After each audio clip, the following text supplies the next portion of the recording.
Assalamualaikum semuanya. Selamat datang kembali di channel Verestika Ginting. Makasih buat teman-teman yang masih setia nonton video-video aku. Dan ini kita berada di lokasi dimana video pertama aku diambil. Ya, tepat di lokasi yang sama. Ya, saya duduk di tempat yang sama juga. Jadi ini kita masih dalam suasana tahun baru. Jadi aku mau ngucapin selamat tahun baru buat teman-teman semua. Mudah-mudahan di tahun 2020 ini semua harapan-harapan, semua semua resolusi yang pengen diterapin di tahun 2020 ini bisa diterapkan, dan juga semoga semua apa yang pengen diwujudkan, apa yang dicita-citakan bisa terwujud di tahun 2020 ini. Jadi nggak terasa ya teman-teman semua, kita sudah berhasil melewati tahun 2019 yang penuh cerita. Dan bagi saya pribadi, tahun 2019 adalah tahun yang bersejarah. Kenapa bersejarah? Simak terus video ini karena saya bakal menceritakan kenapa tahun 2019 itu saya anggap sebagai tahun yang bersejarah. Ya, di tahun 2019 ini, di tahun 2019 kemarin, maksudnya di tahun 2019 kemarin banyak sekali banyak sekali cobaan-cobaan yang dikasih sama Allah buat saya, menurut saya pribadi. Cobaan-cobaan yang sebenarnya itu semuanya tuh diberikan untuk saya, untuk mendewasakan saya. Ya, di tahun 2019 sebenarnya saya sempat memiliki banyak kekhawatiran, tetapi di ujung tahun 2019 ini saya kayak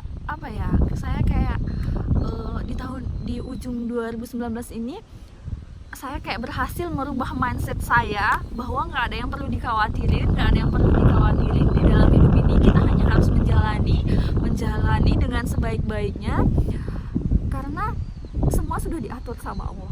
Jadi kenapa harus khawatir gitu. Jadi aku udah mendapatkan cara berpikir seperti itu, dan hidup dengan seperti itu rasanya lebih nyaman, lebih tenang. Dan ya, setiap saya bangun pagi tuh rasanya lebih tenang pokoknya. Dan ketika saya berangkat kerja itu rasanya saya bisa menghirup udara pagi itu rasanya udah bersyukur banget. Dan ini bukan cerita yang saya buat-buat, bukan cerita yang saya buat-buat, karena saya benar-benar mengalaminya gitu. Jadi di penghujung tahun 2019 ini berhasil merubah mindset saya, dan di penghujung tahun 2019 ini juga saya memutuskan untuk membuat vlog. Jadi sebenarnya saya bukan orang yang percaya diri berbicara di depan orang banyak. Saya juga bukan orang yang pandai berbicara gitu. Tapi di tahun 2019 ini saya memutuskan untuk membuat vlog dan melakukan sesuatu yang baru tanpa harus ada rasa khawatir. Kalau sebenarnya saya ini orangnya yang sebenarnya saya adalah orang yang pesimis gitu. Kalau melakukan sesuatu nanti nanti kayak gini, selalu memikir positifnya gitu.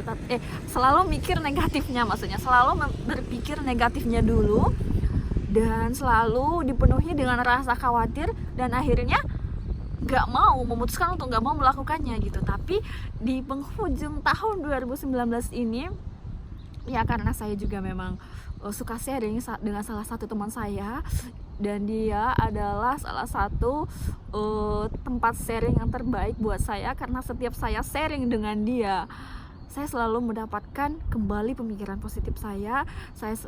Dia selalu berhasil mengubah mindset saya menjadi lebih positif, dan ya saya sangat sayang sama dia. Jadi di penghujung tahun 2019 ini saya memutuskan untuk melakukan sesuatu yang baru, yaitu dengan membuat vlog yang tentunya mudah-mudahan, dan saya sangat berharap dengan membuat vlog ini hidup saya menjadi lebih berarti, berguna buat orang lain. Karena sebelumnya saya tuh punya prinsip, saya itu pengen menjadi orang yang berguna, orang yang berpengaruh setidaknya buat keluarga saya gitu. Tapi sekarang saya pengen ningkatin levelnya, saya pengen menjadi orang berpengaruh untuk orang lain, untuk kalau bisa untuk orang banyak gitu. Dan mudah-mudahan atas izin Allah, mudah-mudahan apa yang saya harapkan ini bisa terwujud, dan mudah-mudahan vlog ini bisa benar-benar bermanfaat buat teman-teman semua. Jadi kenapa, dan juga di tahun 2019 ini adalah salah satu alasan yang paling kuat gitu, alasan yang paling kuat kenapa di tahun 2019 ini saya anggap sebagai tahun yang bersejarah. Karena di tahun 2019 ini apa yang saya cita-citakan dari saya masih kecil, bahkan sejak saya masih kecil, saya berhasil mewujudkannya di tahun 2019 ini. Setiap mulai saya setelah saya lulus kuliah dan mulai bekerja, setiap tahun ini selalu menjadi resolusi ini selalu saya tulis di salah satu di poin resolusi saya, yaitu adalah pengen memberikan sesuatu kepada orang tua saya. Setiap tahun resolusi itu selalu saya tulis, meskipun tak tersentuh sama sekali. Tahun ini saya tulis tidak berhasil terlaksana, ya karena nggak mungkin terlaksana kalau cuman bekerja di Indonesia, karena sesuatu yang saya bilang ini bukan sesuatu yang bukan kayak tas, baju atau apa gitu, tapi sesuatu yang saya sebut di sini adalah sesuatu tempat berlindung untuk kedua orang tua saya, untuk adik-adik saya, untuk kami sekeluarga gitu. Dan saya berhasil mewujudkannya di tahun 2019 ini atas izin Allah. Ya. Dan itulah kenapa tahun 2019 ini saya sebut sebagai tahun yang sangat bersejarah. Dan di tahun 2019 ini ada banyak sekali pengalaman yang saya dapatkan, yang dimana pengalaman itu berhasil mendewasakan saya, bisa menjalani kehidupan lebih tenang, lebih bersyukur dengan apa yang saya miliki, lebih lebih memilih untuk bahagia dengan hal-hal yang kecil. Bahagia itu nggak harus kadang kita tuh bahagia, aku tuh bahagia kalau ada ini, aku bisa bahagia kalau misalnya punya pasangan, aku bisa bahagia kalau misalnya aku punya rumah mewah, aku bisa bahagia kalau misalnya aku punya kedudukan yang tinggi gitu. Hal-hal yang kayak gitu sebenarnya nggak masalah, meskipun itu semua nggak ada di kita bisa bahagia gitu. Apa yang diberikan sekarang, apa yang sudah diberikan sama Allah itu adalah sesuatu yang berharga.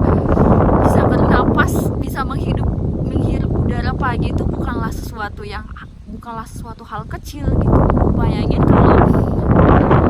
kalau misalnya kita sakit di paru-parunya atau sakit di mananya gitu. Jadi bernapas itu juga harus dengan bantuan dari oksigen, harus bantuan alat-alat gitu.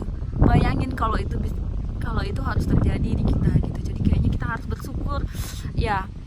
Kalau pengen sesuatu ya kita harus kerja, ya kita kan masih punya kesehatan dan kita bisa bekerja untuk mewujudkan apa yang pengen kita wujudkan itu. Jadi kalau selama niat kita baik, selama niat kita tulus, percayalah pasti akan dikasih kemudahan sama Allah. Saya percaya itu. Dan tujuan saya sebenarnya share masalah pengalaman saya yang bisa mewujudkan cita-cita saya ini. Pengalaman saya bisa mewujudkan impian saya dari kecil ini adalah untuk mengajak teman-teman semua percaya sebuah proses gitu. Percaya sebuah proses, karena 10 tahun yang lalu saya cuman anak kecil yang gak bisa apa-apa. Bahkan sekarang pun kalau dilihat ketika orang memandang saya, mungkin dia nggak akan percaya saya bisa melakukan sesuatu hal besar kayak gitu. Padahal saya kan perempuan gitu. Tapi itulah kebesaran Allah. Itulah kalau Allah sudah mengizinkan gitu. Dan keberhasilan saya ini sebenarnya bukan hal yang besar kalau dibandingkan dengan orang lain yang sudah punya kehidupan yang dari kecil sudah memang keluarganya sudah hebat, apa yang sudah saya dapatkan ini kalau dibandingin di dia bukanlah hal yang besar gitu, tapi bagi saya ini adalah sesuatu yang sangat besar. Saya memperjuangkannya, saya sudah memimpi-mimpikannya dari sejak saya kecil dan saya sudah berhasil melakukannya. Ya, ini adalah sesuatu mukjizat Allah banget. Dan saya sangat berterima kasih sama Allah. Karena satu hal lagi saya pengen sampein ke teman-teman semua, tak peduli bagaimana latar belakang kita, tak peduli bagaimana latar belakang kehidupan kita, entah kita berasal dari keluarga yang berperekonomian kurang mampu, entah dengan tingkat kecerdasan yang masih rata-rata, atau merasa kurang pokoknya ada yang kurang lah di dia gitu, nggak pinter, nggak cerdas gitu, nggak masalah.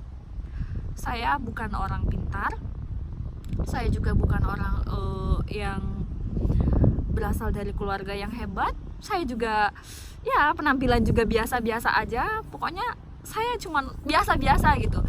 Dari segi penampilan juga biasa, nggak cantik. Dari segi kecerdasan juga masih rata-rata. Dari segi perekonomian juga saya bukan, malah saya ini berasal dari keluarga yang kurang mampu banget. Justru karena kurang mampu itulah saya pengen justru karena kurang mampu itulah yang memacu saya untuk harus berjuang gitu. Saya harus berjuang ini, saya nggak boleh samain saya dengan dia.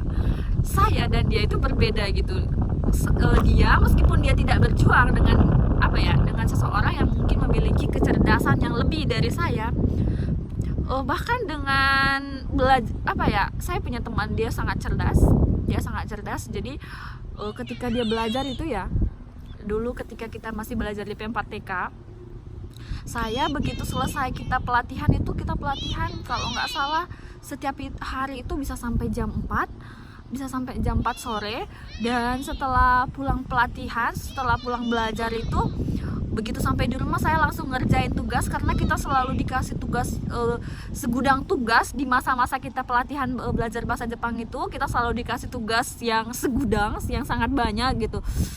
Jadi kita memang dipush banget untuk belajar bahasa Jepangnya, karena kalau nggak dipush kita nggak mungkin bisa berkomunikasi dengan hanya waktu belajar, dengan hanya waktu 6 bulan di Indonesia dan 6 bulan di Jepang, itu kayaknya nggak bakalan mungkin gitu. Tapi ini kita bisa mampu berkomunikasi dengan bahasa Jepang, meskipun masih kurang sempurna, tapi kita bisa berkomunikasi dengan mereka. Itu adalah sesuatu banget gitu. Bahkan saya yang udah belajar bahasa Inggris dari mulai saya SD aja, bahasa Jepang saya dan bahasa Inggris saya kayaknya masih lebih bagus bahasa Jepangnya gitu, karena memang kita dituntut untuk setiap hari melatih berbicara dengan bahasa Jepang gitu. Jadi pada masa-masa pelatihan itu saya satu kamar dengan salah satu teman saya yang dari Bandung, dan dia punya kecerdasan, ya dia cerdas banget lah pokoknya. Saya begitu selesai pelatihan, karena besok ada ujian, saya langsung belajar, dan itu saya masih mendapatkan nilai pas-pasan. Dia yang cuma belajar di pagi hari, bangun tidur, belajar sambil ngantuk-ngantuk aja bisa dapat nilai 99. Dan itu selalu gitu, kayaknya aku kadang di masa itu aku suka sakit hati, kenapa ya Allah, kok aku nggak bisa kayak dia gitu, kok aku udah usaha banget, kok aku nggak bisa kayak dia gitu. Tapi di masa itu aku sempat stres, di masa pelatihan itu aku sempat stres, dan bahkan sampai di sini juga aku masih suka ngebanding-bandingin aku dengan dia gitu. Padahal itu bukanlah hal yang baik, tapi sekarang aku kayak menemukan dia memang udah punya kecerdasan yang, dia memang sudah terlahir sebagai perempuan yang punya kecerdasan tinggi gitu, dan aku memang sudah terlahir sebagai perempuan yang terlahir sebagai perempuan yang memiliki kecerdasan yang masih rata-rata gitu. Dan itu bukan sesuatu hal yang harus dibuat menjadi sedih, itu bukan sesuatu hal yang harus dijadikan masalah. Karena ketika kita mendapat semuanya itu udah dikasih sama Allah, itu dia punya alasan gitu. Dia punya kelebihan di situ, mungkin dia punya kekurangan di bagian lain. Saya punya kekurangan di situ, mungkin saya punya kelebihan di bagian lain gitu. Jadi kayaknya kita nggak perlu membanding-bandingkan diri kita dengan orang lain. Jadi kita ya gimana mengakalinya kekurangan kita itu supaya kita masih tetap berada di zona yang nyaman gitu, supaya tidak menjadi masalah gitu ya. Saya dengan kecerdasan yang masih rata-rata, saya harus belajar lebih banyak dibandingin dia gitu. Nggak bisa saya samain saya dengan dia gitu. Jadi ya kita memang harus mengenal, kekurangan kita. Kita juga harus mengenal kelebihan kita, kekuatan kita di mana ya. Jadi tonjolkan kekuatan kita itu gitu. Dan gimana mengatasinya kekurangan kita ini supaya bisa tercover gitu, supaya jangan terlalu mengganggu kekurangan ini gitu. Jadi kita harus bisa mengakali itu semua. Jadi nggak masalah meskipun kita kurang cerdas, nggak masalah meskipun kita kurang dari segi penampilan. Kan bisa gimana supaya terlihat menarik itu nggak perlu cantik, nggak perlu dengan hal-hal mewah juga ya. Kita hanya harus nyaman dengan diri kita, dan itu sebenarnya memang bukan hal yang mudah. Sebelumnya aku juga orang yang minder banget, bukan orang yang percaya diri ya, tapi alhamdulillah pelan-pelan aku bisa merubah pemikiran negatif itu dan menjadikannya menjadi pemikiran positif gitu. Jadi nggak peduli siapapun kita berhak punya mimpi, kita pasti bisa melakukannya. Percaya saja, kalau niat kita tulus, insya Allah pasti akan diberi kemudahan sama Allah. Jadi tetap fokus dengan goal yang pengen kita wujudin dan serahkan semuanya sama Allah. Berjuang sembari berdoa gitu. Karena berjuang saja tanpa berdoa nggak akan kalau meskipun kita berjuang sekuat tenaga tetapi Allah tidak berkehendak gitu, kita tidak meminta kepada Allah dan Allah tidak menghendaki hal itu terjadi, kita nggak bisa apa-apa. Itu semua nggak akan terjadi gitu.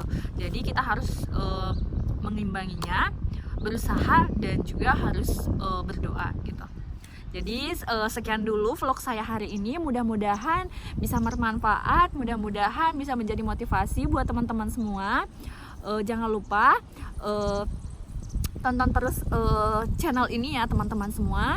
Jangan lupa di subscribe, like, share, dan komen ya teman-teman semua. Assalamualaikum.